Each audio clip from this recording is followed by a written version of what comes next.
Hello po sa mga viewers and supporters po namin. Salamat po. Yan po, hello po sa mga followers ng EDC, ng Kalingap. Thank you po sa patuloy na subaybay sa sa love team ng EDC. Thank you. Eds and BNC, kayo na ba talaga? Ano ba talaga yung... Ano na ba talaga kayo? Ayaw po ba? Anong pwedeng huwag po muna namin Kami sagutin? na po. Kami na. Aba, wag po na. Wala po kayo narinig. Pag naman nasagutin. Ano sinagot ng Eds eh? Ano, wala po. Wala po muna yun. Ay, ako po kuya, sigurado na po ako sa kanya. Kaso ang problema po, bata pa ako. Hindi ko pa alam kung kaya po niya maghintay. Makakapagintay po siya. Kaya naman.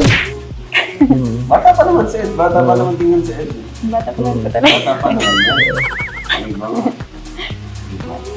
Sa lalaki okay lang. Bata pa ito. Sa babae yung sa kumbaga, sa babae yung ang dapat bata pa kasi sa sa katawan nila. May hangganan niya. Kaya sila pwedeng mga anak. Dapat bago mag-30. Hindi, bago mag-30 dapat 30. may asawa na. 50 man. Yung mga yan, mga ilang taon ka, yung ideal age mo na pakasal or yung mo lang sa sarili na naisip mo kung anong taon ka magpapakasal. Mag-asawa. Sa akin po Kuya Rob, ayoko po kasi magsalita po ng tapos. Pero siguro po mga 25, ganun. 25. Tagal pa. Oo. Tawadan mo. Tawad. Kalahati. Magtagpo tayo sa kalahati. Okay, no? Oh. Tanong lang po ako, no? Ate Bianca. Ano yung kaya? Nag-kiss na po ba?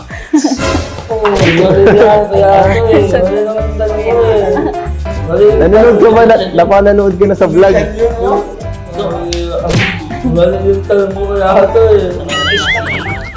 Sa forehead nag-kiss. Sa vlog.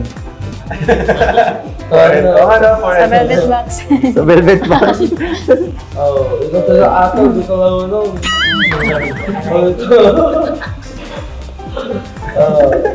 Kilala ko na si Kuya Eds. Di ang kagayong na...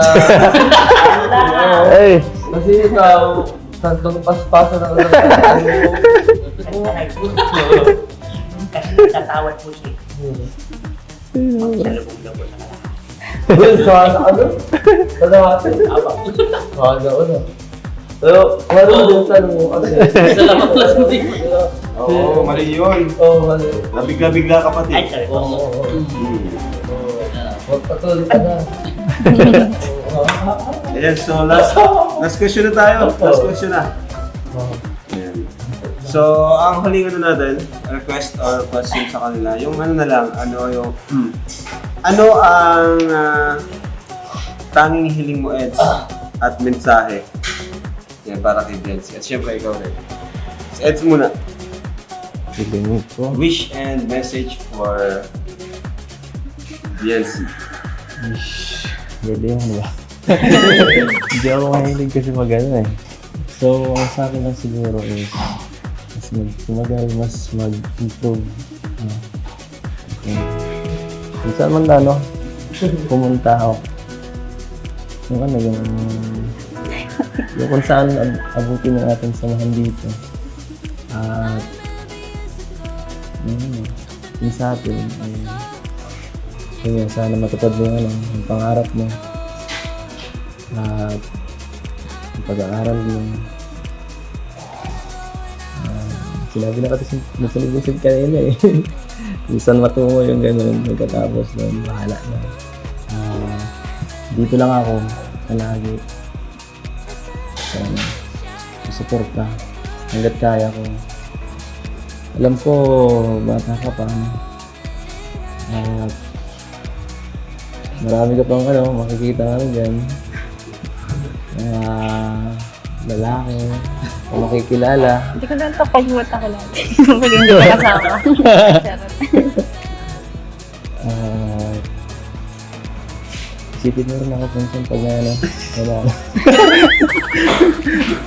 Para, Pag ano? isipin mo rin ako minsan pag may nadating na. Minsan abutin. Dito lang ako basta. Kung anong mangyari. Yes, Sana all.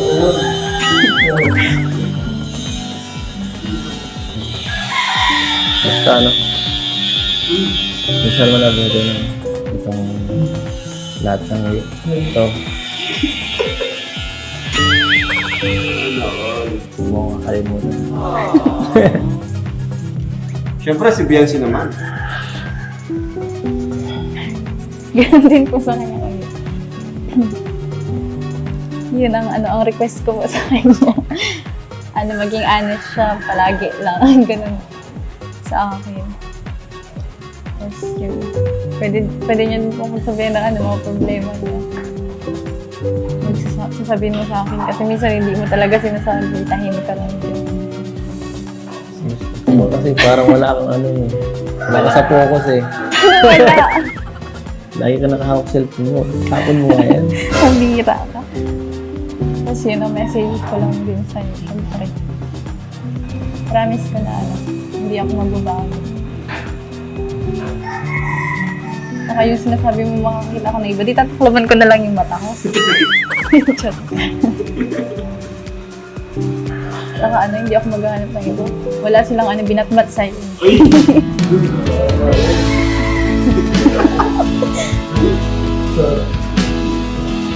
Sama ako gawin. Iba ka.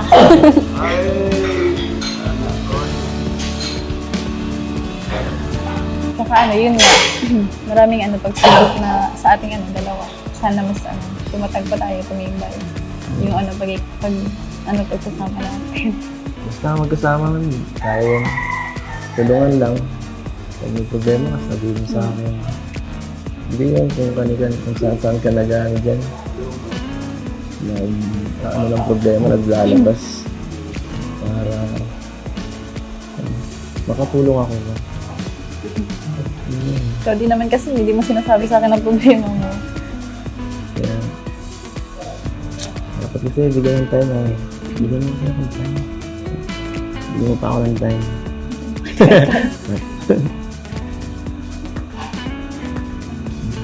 Saan ba naubos ang oras mo? Basta, dyan ka lang palagi. Huwag mo kong iwan. Oo. Habang nag-aaral pa ako. Habang nag-aaral lang?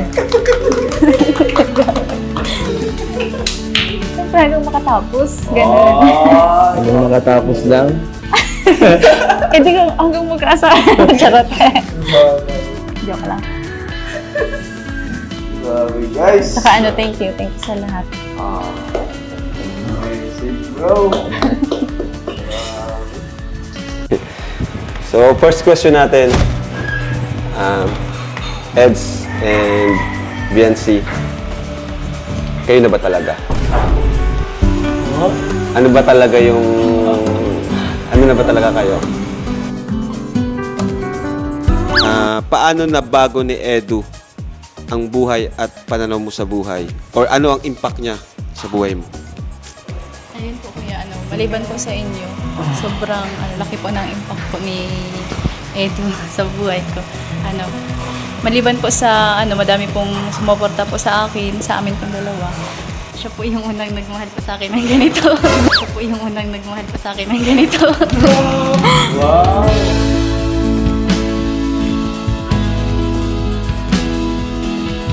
Biancy, ano masasabi mo doon sa mga issue na binabato kay Edu?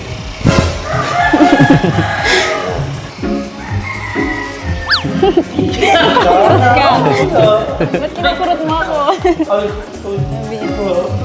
Pagtanggal mo kasi ako.